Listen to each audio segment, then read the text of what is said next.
أعوذ بالله من الشيطان الرجيم. بسم الله الرحمن الرحيم. الحمد لله الذي أنزل على عبده الكتاب ولم يجعل له عوجا قيما لينذر بأسا شديدا من لدنه ويبشر المؤمنين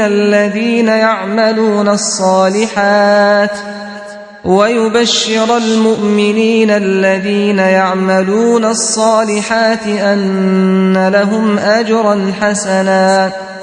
ماكثين فيه أبدا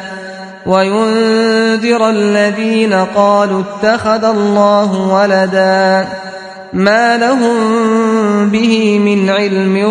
ولا لآبائهم كبرت كلمة تخرج من أفواههم إن يقولون إلا كذبا فلعلك باخع نفسك على آثارهم إن لم يؤمنوا بهذا الحديث أسفا إنا جعلنا ما على الأرض زينة لها لنبلوهم أيهم أحسن عملا وإنا لجاعلون ما عليها صعيدا جرزا أم حسبت أن أصحاب الكهف والرقيم كانوا من آياتنا عجبا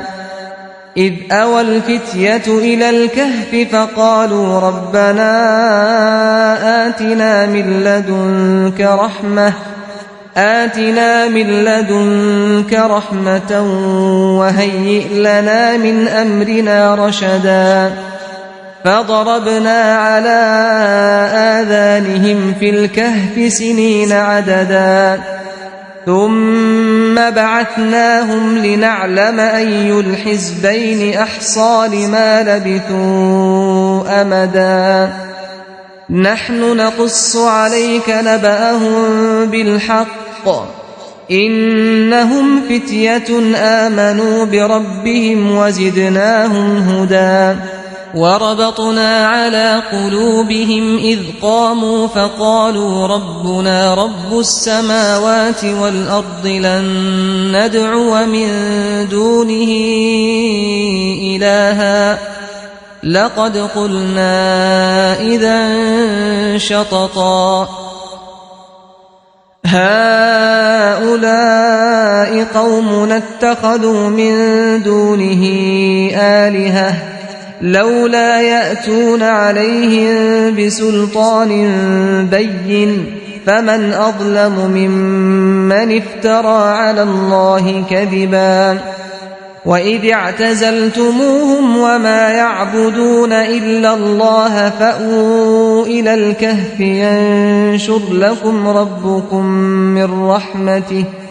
ينشر لكم ربكم من رحمته ويهيئ لكم من أمركم مرفقا وترى الشمس إذا طلعت تزاور عن كهفهم ذات اليمين وإذا غربت تقرضهم ذات الشمال وهم في فجوة منه ذلك من آيات الله من يهد الله فهو المهتد ومن يضلل فلن تجد له وليا مرشدا وتحسبهم أيقاظا وهم رقود ونقلبهم ذات اليمين وذات الشمال وكلبهم باسط ذراعيه بالوصيد لو اطلعت عليهم لوليت منهم فرارا ولملئت منهم رعبا وكذلك بعثناهم ليتساءلوا بينهم قال قائل منهم كم لبثتم قالوا لبثنا يوما أو بعض يوم قالوا ربكم أعلم بما لبثتم فابعثوا أحدكم بورقكم هذه إلى المدينة فلينظر أيها أزكى طعاما فليأتكم برزق منه وليتلطف ولا يشعرن بكم أحدا إنهم إن يظهروا عليكم يرجموكم أو يعيدوكم في ملتهم ولن تفلحوا إذا أبدا وكذلك أعثرنا عليهم ليعلموا أن وعد الله حق وأن الساعة لا ريب فيها إذ يتنازعون بينهم أمرهم فقالوا ابنوا عليهم بنيانا ربهم أعلم بهم قال الذين غلبوا على أمرهم لنتخذن عليهم مسجدا سيقولون 3 رابعهم كلبهم ويقولون 5 سادسهم كلبهم رجما بالغيب ويقولون 7 وثامنهم كلبهم قل ربي أعلم بعدتهم ما يعلمهم إلا قليل فلا تمار فيهم إلا مراء ظاهرا ولا تستفت فيهم منهم أحدا ولا تقولن لشيء إني فاعل ذلك غدا إلا أن يشاء الله واذكر ربك إذا نسيت وقل عسى أن يهديني ربي لأقرب من هذا رشدا ولبثوا في كهفهم 300 سنين وازدادوا 9 قل الله أعلم بما لبثوا له غيب السماوات والأرض أبصر به وأسمع ما لهم من دونه من ولي ولا يشرك في حكمه أحدا واتل ما أوحي إليك من كتاب ربك لا مبدل لكلماته ولن تجد من دونه ملتحدا واصبر نفسك مع الذين يدعون ربهم بالغداة والعشي يريدون وجهه ولا تعد عيناك عنهم تريد زينة الحياة الدنيا ولا تطع من أغفلنا قلبه عن ذكرنا واتبع هواه وكان أمره فرطا وقل الحق من ربكم فمن شاء فليؤمن ومن شاء فليكفر إنا أعتدنا للظالمين نارا أحاط بهم سرادقها وإن يستغيثوا يغاثوا بماء كالمهل يشوي الوجوه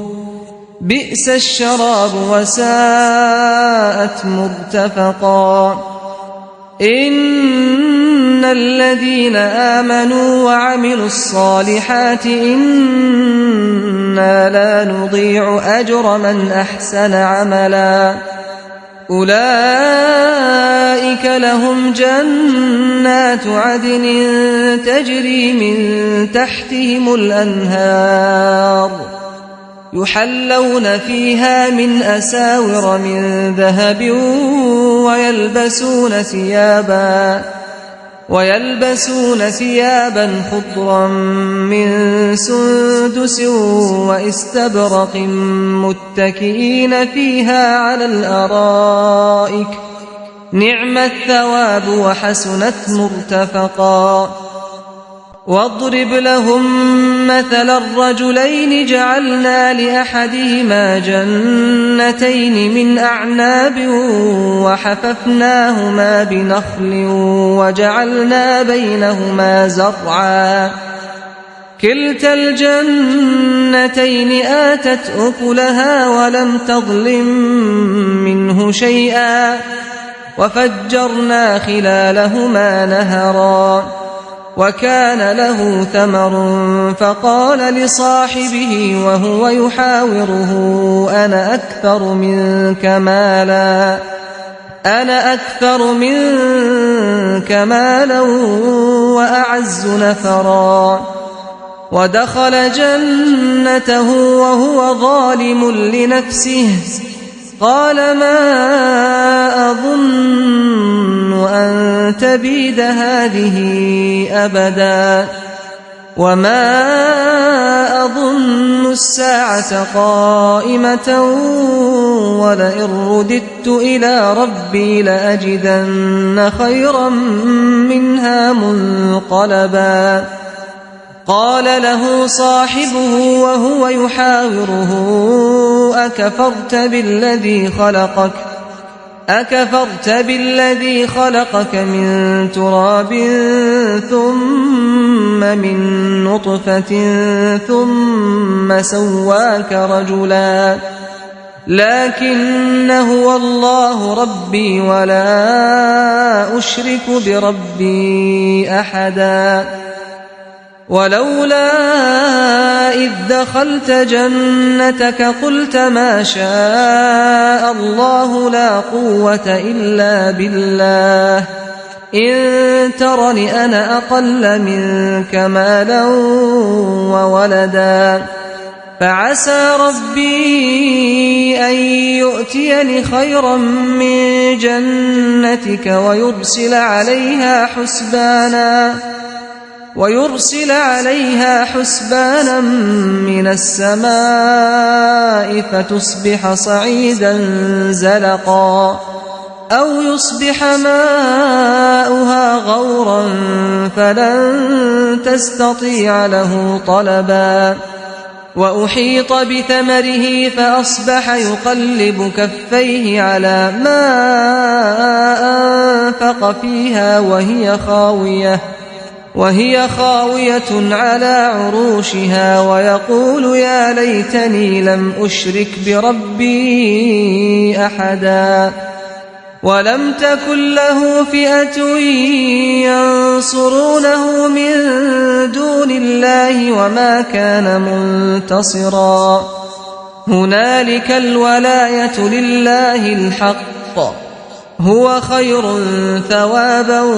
وخير عقبا واضرب لهم مثل الحياة الدنيا كماء أنزلناه من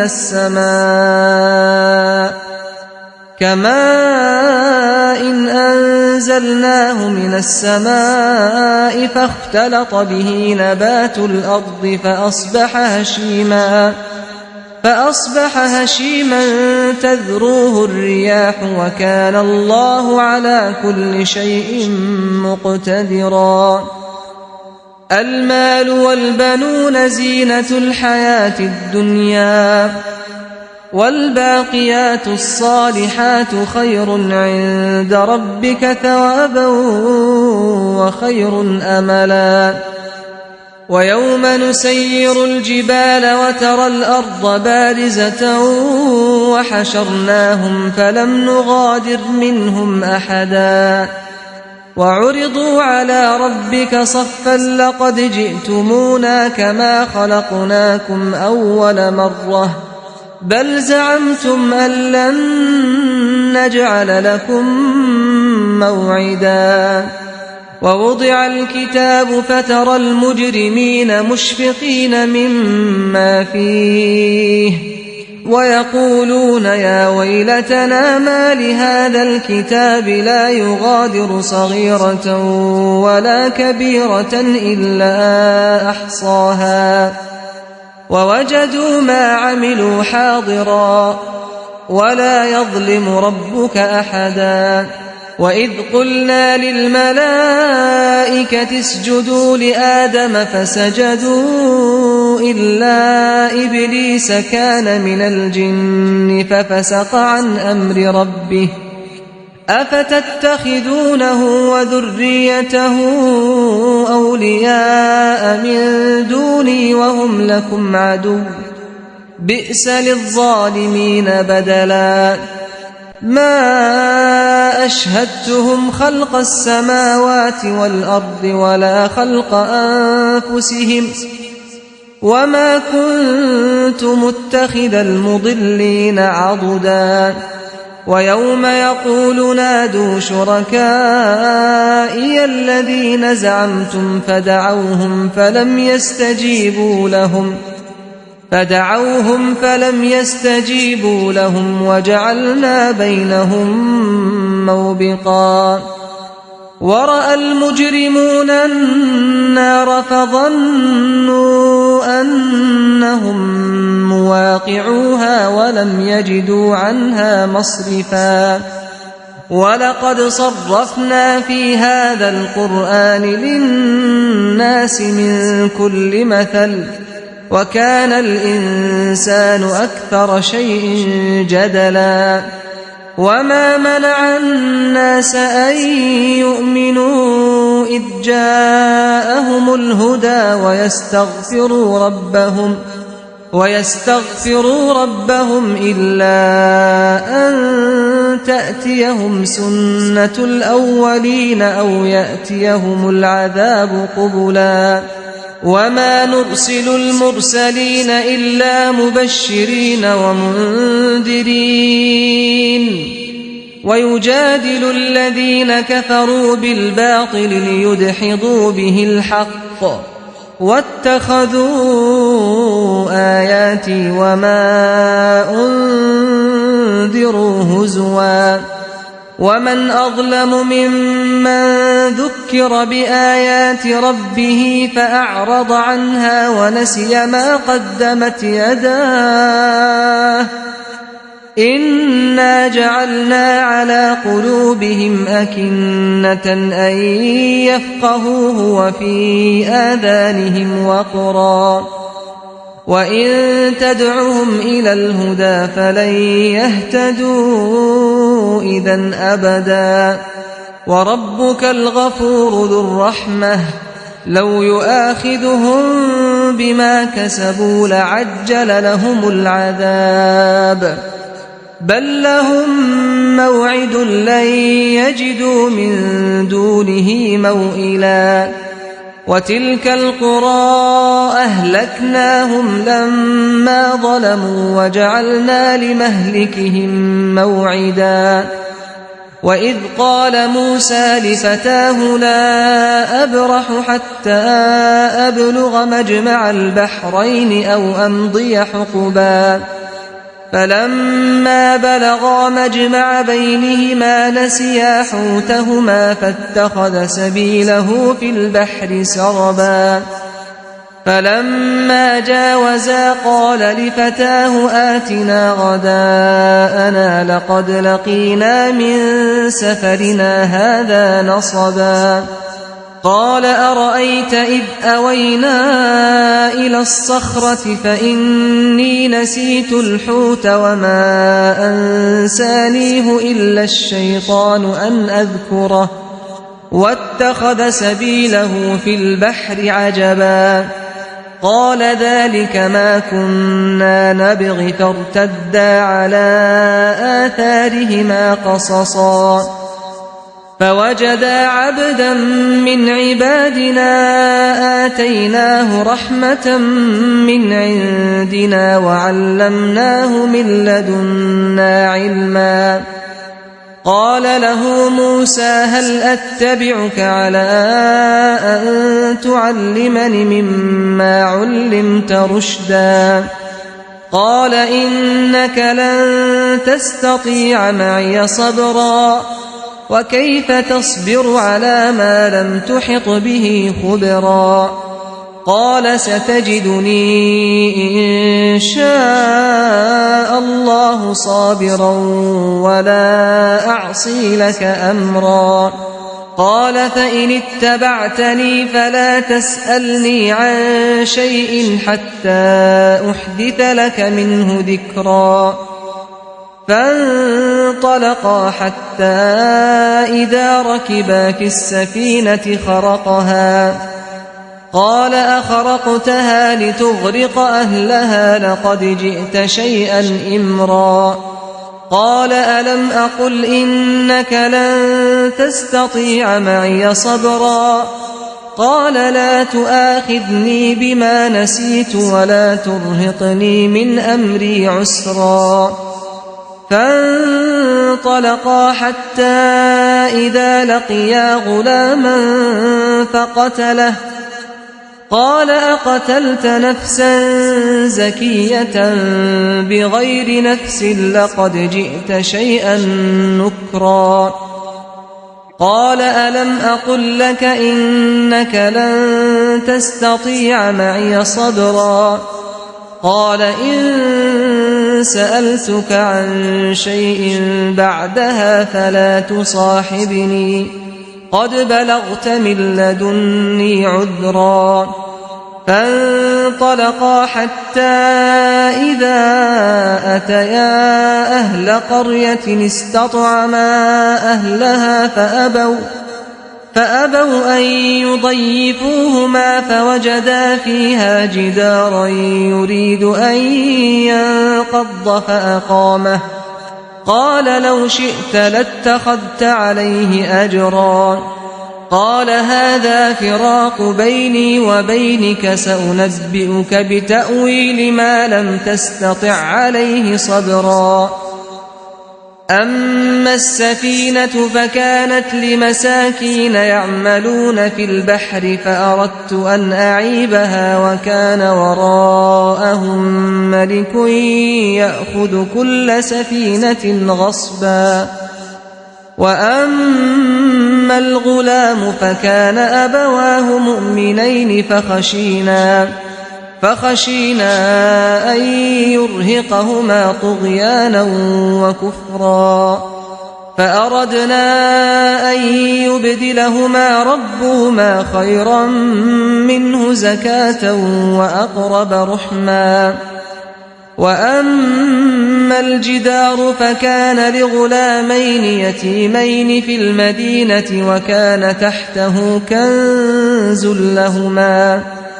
وكان تحته كنز لهما وكان أبوهما صالحا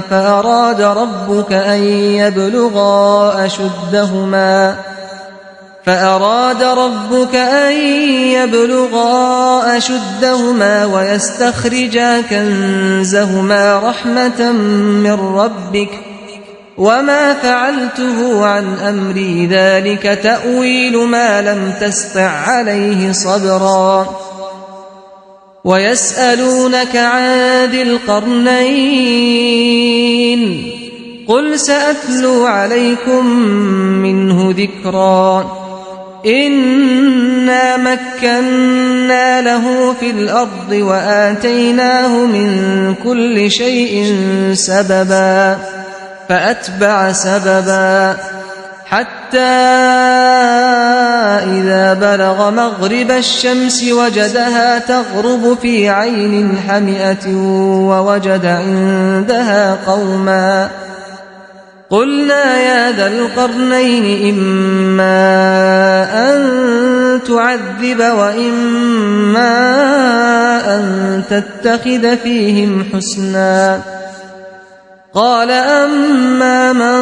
ظلم فسوف نعذبه ثم يرد إلى ربه فيعذبه عذابا نكرا وأما من آمن وعمل صالحا فله جزاء الحسنى وسنقول له من أمرنا يسرا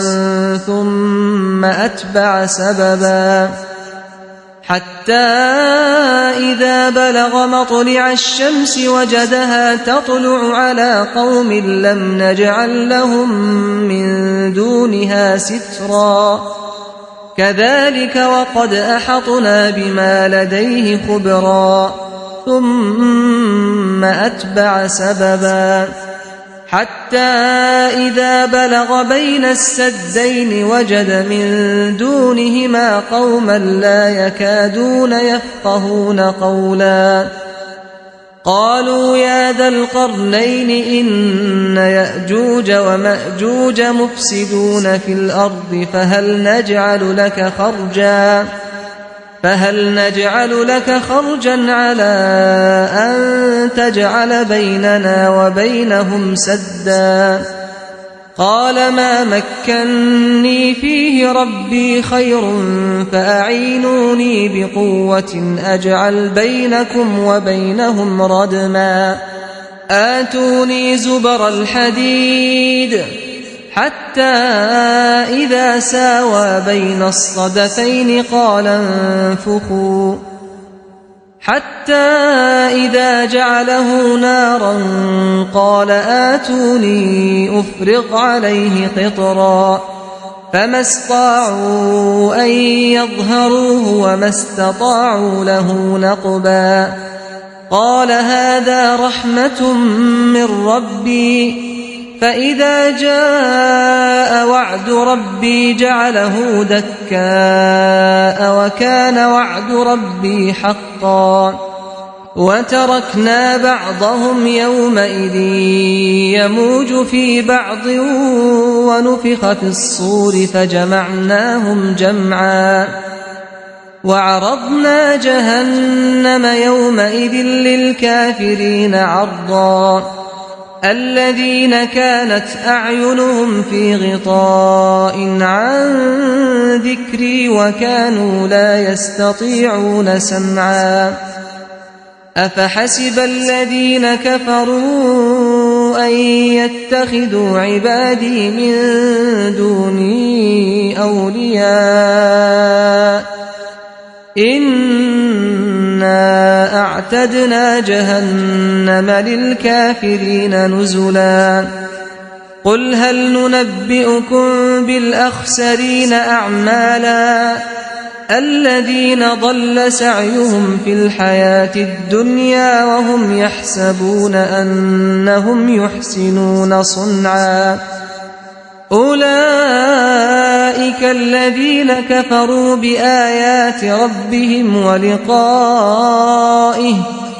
فحبطت أعمالهم فلا نقيم لهم يوم القيامة وزنا ذلك جزاؤهم جهنم بما كفروا واتخذوا آياتي ورسلي هزوا إن الذين آمنوا وعملوا الصالحات كانت لهم جنات الفردوس نزلا خالدين فيها لا يبغون عنها حولا قل لو كان البحر مدادا لكلمات ربي لنفد البحر قبل أن تنفد كلمات ربي ولو جئنا بمثله مددا قل إنما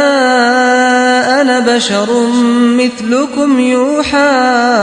إلي أنما إلهكم إله واحد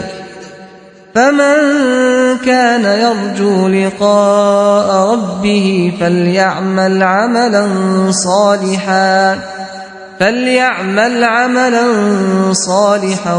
ولا يشرك بعبادة ربه أحدا